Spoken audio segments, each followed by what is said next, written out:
مولانا ابراہیم سعید کے بیانات کے لیے ابراہیم سعید آفیشل کو سبسکرائب کریں۔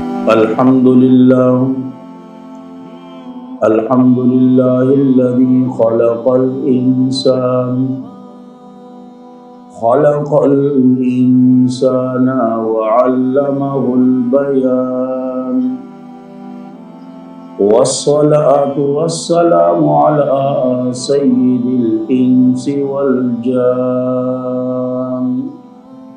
اما بعد فاعوذ باللہ من الشیطان الرجیم بسم اللہ الرحمن الرحیم وللآخرة خیر لک من الأولی صدق اللہ العظیم اللہم صل علی محمد وعلی آل محمد كما صليت على إبراهيم وعلى آل إبراهيم وعلى آل إبراهيم إنك حميد مجيد اللهم بارك على محمد وعلى آل محمد كما باركت على إبراهيم وعلى آل إبراهيم وعلى آل إبراهيم إنك حميد مجيد۔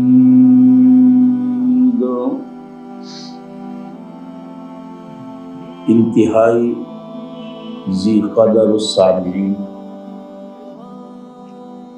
سب سے پہلے بارگاہ خداوندی میں دعا گو ہوں کہ اللہ رب العزت حق بولنے کی توفیق عطا فرمائے اور پھر اسی حق پر اللہ کریم ہم سب کو عمل کرنے کے ساتھ ساتھ اپنی اپنی زندگیاں بسر کرنے کی توفیق بھی عطا فرمائے۔ پچھلے جمعے میں آپ حضرات کے سامنے سیرت کے حوالے سے ایک موضوع پر گفتگو کرنے کا موقع ملا کہ میرا پیغمبر محمد مصطفیٰ صلی اللہ علیہ وسلم دنیا میں بھی اعلیٰ۔ آج اس جمعے کے حوالے سے دوسرے موضوع کی طرف جاؤں گا کہ میرا پیغمبر صرف دنیا میں اعلیٰ نہیں بلکہ آخرت میں بھی اعلیٰ ہے۔ جیسے کہ حدیث کے اندر موجود ہیں اور آپ لوگوں نے سنا بھی ہوگا اپنے اپنے علماء کرام سے کہ روز قیامت کا جو دن ہوگا انتہائی خوفناک، ایک خوفناک دن ہوگا، کیونکہ قیامت کا ایک دن جو ہے وہ 1050 سال کے برابر ہوگا، اور یقیناً زمین جو ہے وہ تانبے کی ہوگی اور سورج جو ہے وہ سوا نیزے پر ہوگا، اور انسان اپنے پسینے میں ڈوبا ہوا ہوگا۔ بعض ایسے بھی ہوں گے کہ اپنے پسینے میں پاؤں کے گھٹنوں تک، بعض ایسے بھی ہوں گے کہ ناف تک، بعض ایسے بھی ہوں گے سینے تک، بعض ایسے بھی ہوں گے منہ تک، بعض ہماری طرح ہوں گے کہ بالکل اپنے پسینے میں ڈوبے ہوئے ہوں گے، اور یقیناً ایک عجیب خوف ہوگا، ایک عجیب کیفیت ہوگی۔ اللہ رب العزت جو ہیں وہ کرسی عدالت پر اپنے شان کے مناسب جلوہ افروز نہیں ہوں گے، ساری مخلوق پریشان۔ یاد رکھیں روز قیامت اللہ ہر ایک پیغمبر کو ایک ایک جھنڈا بھی دے گا، اور یقیناً اس جھنڈے کے نیچے اس پیغمبر کی جو امت ہوگی، جو قوم ہوگی، اس جھنڈے کے نیچے ہوگی۔ کسی کا جھنڈا زیادہ بڑا ہوگا، کسی کا جھنڈا درمیانہ ہوگا،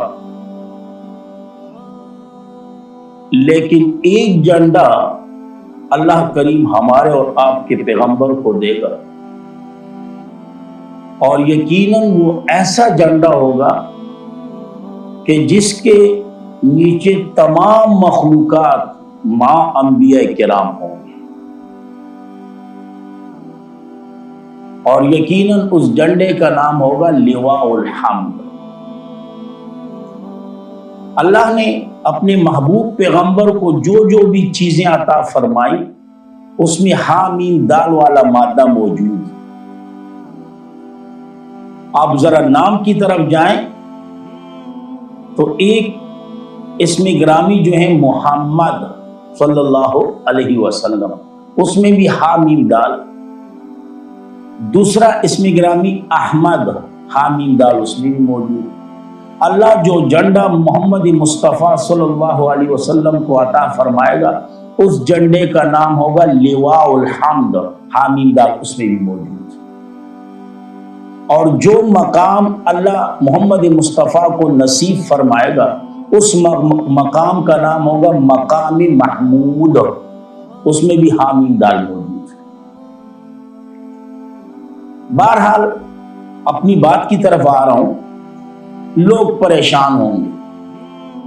اللہ لوگوں کے ذہنوں میں ایک بات ڈال دے گا کہ کوئی ایسا بندہ تلاش کرنا ہے کہ جو ہماری سفارش کرے، کہ صرف اللہ حساب کتاب شروع کر دے۔ کسی کو اگر جنت بھیجنا ہے تو جنت چلے جائیں گے، کوئی اگر جہنم میں جائے تو جہنم، حساب کتاب شروع ہو جائے۔ پھر ساری مخلوق کے ذہن میں ایک ہی نام آئے گا، بابا آدم علیہ السلام۔ سارے مخلوق بابا آدم علیہ السلام کی طرف دوڑیں گے، بابا آدم علیہ السلام کے پاس جائیں گے کہ جی آپ ہمارے بابا ہیں، اور یقیناً مسجودی ملائک بھی ہیں۔ یہ تمام باتیں وغیرہ صرف ایک بات اللہ سے کرنی ہے، نہ کسی کو بخشوانا ہے نہ کسی کو چھڑوانا ہے، صرف اس قدر کہنا ہے کہ اللہ حساب کتاب شروع کرے، صرف اس قدر بات کرنی ہے۔ حضرت آدم علیہ السلام جب مخلوق کی یہ بات سنے گی تو حضرت آدم علیہ السلام کی زبان پر ایک لفظ ہوگا، لست لہا، یہ میرا مقام نہیں، یہ میری پوزیشن نہیں۔ کہا جی اس قدر چھوٹی سی بات آپ اللہ سے نہیں کہہ سکتے؟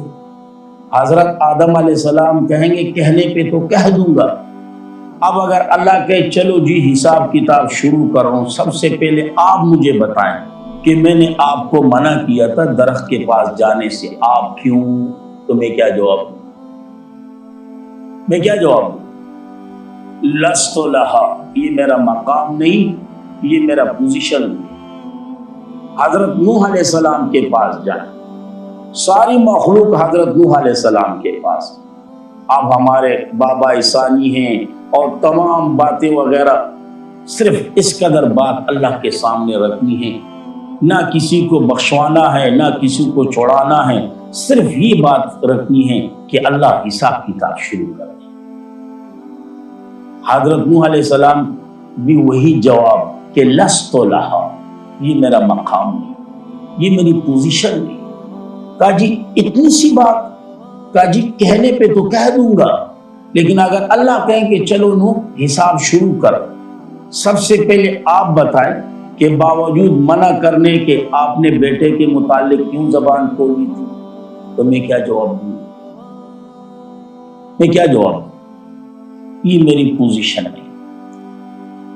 یقین جانے حدیث کے اندر آتا ہے ساری مخلوق ایک ایک پیغمبر کے در پر، ایک ایک پیغمبر کے در پر، ہر پیغمبر کی زبان پر یہی لفظ ہوگا، لست لہا لست لہا لست لہا، یہی ایک لفظ ہوگا، حتیٰ کہ موسیٰ علیہ السلام کے پاس بھی آ جائے گی اور موسیٰ علیہ السلام کی زبان مبارک پر بھی یہی لفظ ہوں گے، لست لہا، یہاں تک کہ ساری مخلوق حضرت عیسیٰ علیہ السلام کے در پر، حضرت عیسیٰ علیہ السلام کی زبان پر بھی یہی لفظ لست لہا لست لہا لست لہا۔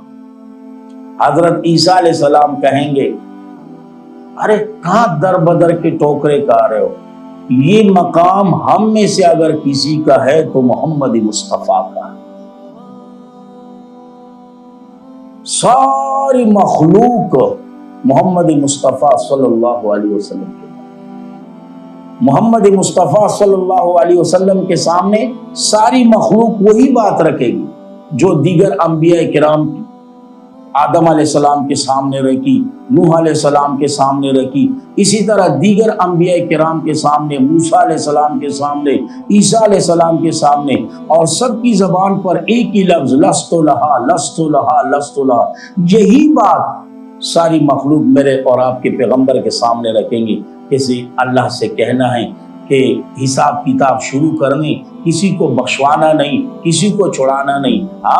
جب یہی الفاظ ساری مخلوق محمد مصطفیٰ کے سامنے رکھیں گے تو دیگر انبیاء کی زبان پر ایک ہی لفظ تھا لست لہا لست لہا، لیکن جب آپ کے اور میرے پیغمبر اپنا منہ مبارک کھولیں گے تو اس کی زبان پر یہ لفظ ہوں گے انا لہا، یہ مقام میرا ہے، انا لہا، وہاں لست لہا یا انا لہا، یہ مقام میرا ہے، یہ پوزیشن میری ہے، کسی اور کی نہیں۔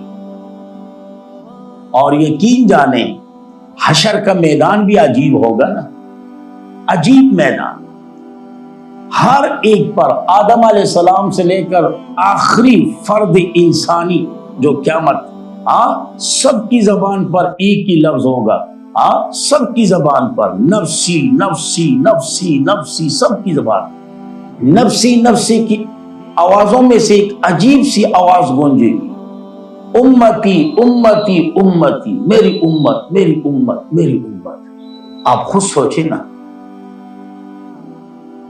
کہ اللہ نے ہمیں ایسا پیغمبر نصیب فرمایا کہ جو عرفات کے مقام پر بھی اپنی امت کو دعاؤں میں یاد رکھ رہا ہے، عرفات کے میدان میں، عرفات کے مقام پر وہاں اپنی امت کے گناہگاروں کے لیے دعا مانگ رہا ہے۔ اسی طرح جب مرض یعنی وفات کا ٹائم آیا، جبریل بھی ساتھ، دیگر ملائک بھی ساتھ، اور یقیناً اسی موقع پر بھی محمد مصطفیٰ نے یہ نہ کہا کہ میرے فاطمہ کا کیا ہوگا، میرے اہل بیت کا کیا ہوگا، بلکہ جبریل سے کہا جبریل میرے بعد میرے امت کا کیا ہوگا۔ جبریل نے کہا اللہ کے نبی مجھے معلوم نہیں۔ حضرت محمد مصطفیٰ نے کہا مجھے معلوم کر کے بتا دیجیے۔ جبریل گئے، معلومات کر کے آ گئے، کہا جی اللہ کہہ رہے ہیں آپ فکر نہ کریں، آپ کی امت کے بارے میں آپ کو خوش کر دوں گا۔ آپ دیکھیں نا، مرض الوفات کے موقع پر بھی انسان کو اپنی فکر ہوتی ہے، اپنے بچوں کی فکر ہوتی ہے، لیکن وہاں پر بھی ہمارے پیغمبر امت کی فکر کر رہے ہیں کہ میرے بعد میری امت کا کیا ہوگا۔ روز حشر میں ہر ایک کی زبان پر نفسی نفسی نفسی نفسی کا ایک ہی نعرہ ہے، اور محمد مصطفیٰ کی زبان پر کون سے الفاظ ہیں؟ امتی امتی امتی۔ اب سوچیں نا کہ محمد مصطفیٰ عرفات کے میدان میں بھی ہمیں نہیں بھولے، موت کے وقت بھی ہمیں نہیں بھولے، حشر کے میدان میں بھی ہمیں نہیں بھولیں گے، اور ہم پر اگر تھوڑی سی خوشی آ جائے تو تو ہمیں محمد مصطفیٰ کے طریقے بھول جاتے ہیں، تھوڑی سی غمی آ جائے تو محمد مصطفیٰ کا طریقہ ہم بھول جاتے ہیں۔ آپ سوچیں، یہ وفا ہے، یہ عشق ہے۔ جو پیغمبر مقام عرفات میں بھی آپ کو یاد رکھیں، اپنے دعاؤں میں، موت کی سختیوں میں بھی آپ کو یاد رکھیں، حشر کی سختیوں میں بھی آپ کو یاد رکھیں، اور جب آپ پر ذرا سی خوشی آ جائے آپ اس کے طریقوں کو بھول جائیں، ذرا سی تکلیف آ جائے اس کے طریقے کو بھول جائیں، ذرا سی غم آ جائے اس کے طریقوں کو بھول جائیں، یہ کہاں کی محبت ہے؟ تو بہرحال عرض یہ کرنا تھا کہ ساری مخلوقات میرے پیغمبر کے در پر، دیگر انبیاء کرام کی زبان مبارک پر لست لہا، جب بات آئے گی محمد مصطفیٰ صلی اللہ علیہ وسلم کی، ان کی زبان مبارکہ پر یہ الفاظ ہوں گے، انا لہا، یہ میرا مقام ہے، اور اللہ کے نبی سجدے میں گر جائیں گے، سجدے۔ ایک حدیث میں آتا ہے 6 دن 7 راتیں اللہ کے نبی سجدے میں پڑے رہے، اور ایک روایت میں آتا ہے کہ 7 دن 6 راتیں اللہ کے نبی سجدے میں پڑے رہے، اور یقیناً از خود آپ صلی اللہ علیہ وسلم نے فرمایا کہ میں اللہ کی ایسی حمد و ثنا کروں گا، ایسی حمد و ثنا کہ مجھے معلوم نہیں، بس اللہ میرے دل میں ڈالتا رہے گا، میں اپنی زبان مبارک سے ادا کرتا رہوں گا۔ آپ سوچیں ذرا، 7 دن 6 راتیں یا 6 دن 7 راتیں اللہ کے نبی سجدے میں پڑے ہوئے ہیں، وہ بات زبان پہ نہیں آ رہی جس بات کے لیے اللہ کے نبی سجدے میں پڑے۔ کیوں؟ ابھی کانٹیکٹ نہیں، تعریف ہو رہی ہیں، حمد و ثنا ہو رہی ہیں، لیکن جس بات کے لیے اللہ کے نبی سجدے میں ہیں وہ بات ابھی زبان پر نہیں آ رہی، وہ بات زبان پہ نہیں آ رہی۔ جب 6 دن 7 راتیں یا 7 دن 6 راتیں اللہ کے نبی سجدے میں ہوں گے، رو رہے ہوں گے، امت کے لیے رو رہے ہیں۔ کس کے لیے رو رہے ہیں؟ امت کے لیے۔ اللہ کریم اپنے محبوب پیغمبر سے فرمائیں گے، ارفع رأسک، میرے محبوب اپنا سر اٹھائیں، آپ رو رہے ہیں، مانگے، جو بھی آپ مانگے آپ کو عطا کیا جائے گا، کہیں آپ کی سنی جائے گی، شفاعت کریں آپ کی شفاعت قبول کی جائے گی۔ اللہ کے نبی فرمائیں گے، اللہ حساب کتاب شروع کرنا ہے، ساری مخلوق پریشان ہے، اللہ کریم حساب کتاب شروع کر دیں گے، اور اسے کہا جاتا ہے شفاعت کبریٰ۔ ایک ہوتی شفاعت صغریٰ جو صرف اپنی امت کے لیے ہوگی، اور یہ ہے شفاعت کبریٰ جو سب مخلوقات کے لیے ہوگی۔ تو میں نے کہا تھا نا کہ میرا نبی دنیا میں بھی اعلیٰ، میرا نبی آخرت میں بھی اعلیٰ، اس لیے تو اللہ کریم نے قرآن کریم کے اندر فرمایا وَلَلْآخِرَةُ خَيْرٌ لَكَ مِنَ الْأُولَىٰ، اور اسی طرح میرا نبی جنت میں بھی اعلیٰ ہوگا۔ انشاءاللہ اگر زندگی رہی تو آنے والے جمعے پر اس موضوع پہ گفتگو کروں گا کہ میرا نبی دنیا میں بھی اعلیٰ، میرا نبی آخرت میں بھی اعلیٰ، اور میرا نبی جنت میں بھی اعلیٰ۔ اللہ رب العزت عمل کرنے کی توفیق عطا فرمائے۔ وآخر دعوانا الحمدللہ رب العالمین۔